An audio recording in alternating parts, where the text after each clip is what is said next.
Hey everyone, this is Kevin from thetestwebsite.com, and today we're going to be continuing our study on the in-game. We're going to be looking at when you should play for a draw. So many times if you were to study a GM game, anytime they go down any significant amount of material, 1, 2, or even a whole point in chess, they just give up on the spot.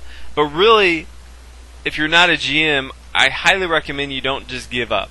I highly recommend that you instead play for a draw. And so we're going to look at a few instances that you should keep in the back of your head where you should be thinking about playing for the draw, even if you have a losing game.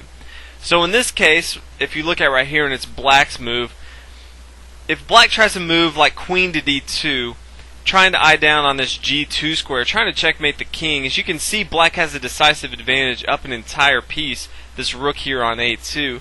But what black has missed, and what a lot of players miss, is a perpetual check that white can do. Perpetual check meaning that white can continue to check and check the king, and there's nothing that black can do to improve the game. And most players from that position just agree upon a draw because the game's going to go on forever just checking and checking. So from here, black has missed the move queen to c8. He can't bring his queen back to d8 because then white can just take on d8 and now black's going to lose. Black doesn't want to lose this game, so he's going to have to move his king.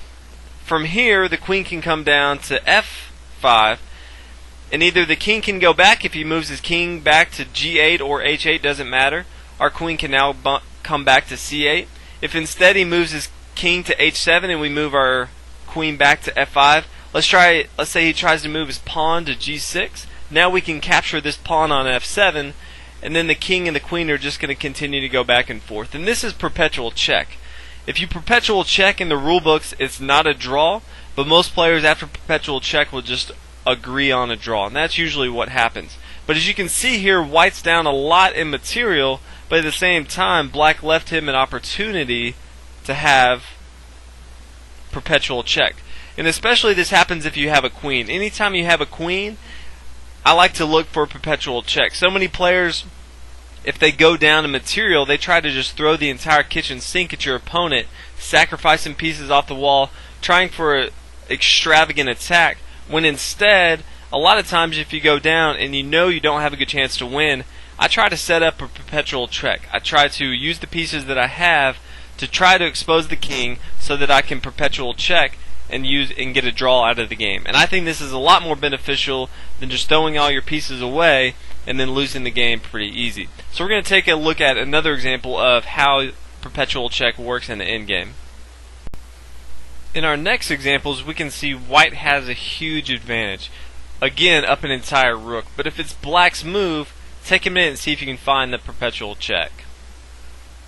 And it's not that hard, but hopefully you came up with queen to b4.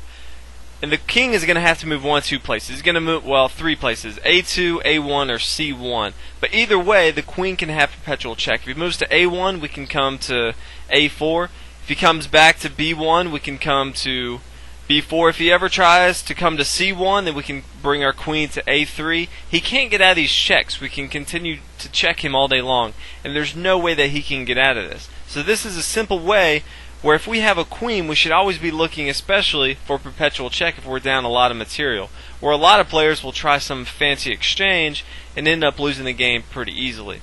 The next thing I want to talk about is stalemate. And stalemate, as we're going to see, can be one of the most effective ways to tie a game in the endgame.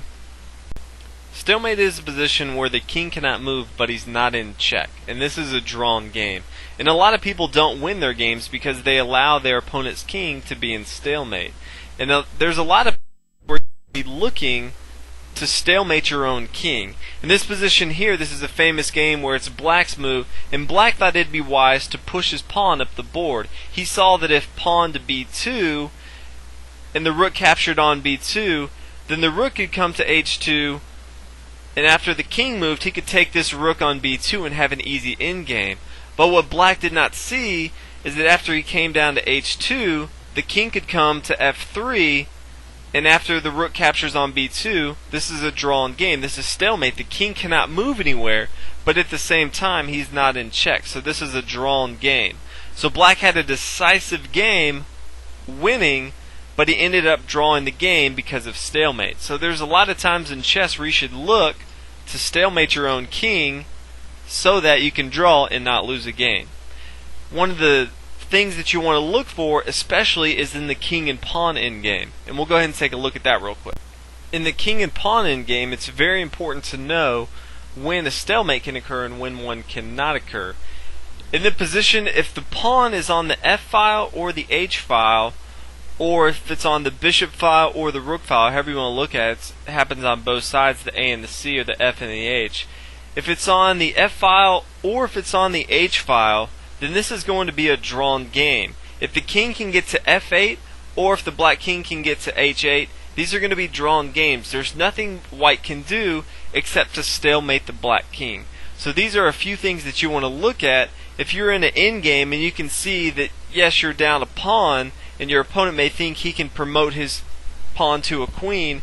If his pawn is on the f file or the h file, or on the other side on the a or the c file, and you can get your king to the 8th rank, then it's going to be a stalemate game. There's nothing your opponent can do to win the game.